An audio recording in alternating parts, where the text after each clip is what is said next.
Hi guys, suruyo na to ang sagingan karon sa Maragusan, Davao de Oro ug makita na to ang damage or ang mga daot nga area karon. So makita na to diri nga kailangan ang dako nga rehabilitation sa area nga damage sa mga bansita, muko ug fusarium. So makita na to diri ang dako nga damage or pila ni ka hektarya nga damage nga kailangan siya tanuman og bag-o. So mao ni nakita nato diri nga naa na siya gitanom na bag-o nga saging. So sa kainit sa panahon medyo lahi lang ang tubo sa saging pero unta dili siya madaot or baka tubo siya tarong. Pero nakita na mo diri sa unahan nga maskin pa og wala pa ka dako ang saging naa na siya sakit. So makita nato diri nga nagkasakit na ang saging nga maski gamay pa siya or bag-o siyang tanom nagkasakit na or banshitap na. So makita dato diri nga nagyelo na ang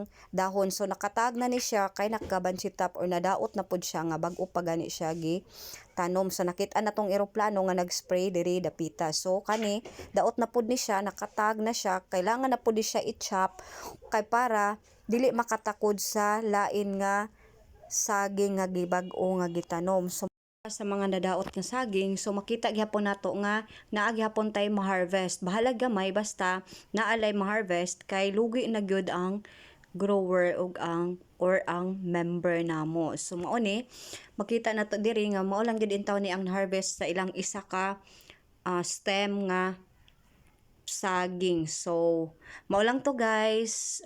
See you sa next video kay akong ipakita kung unsa nay update sa katong gitanom na saging nga naa dito sa Picas area. So, bye!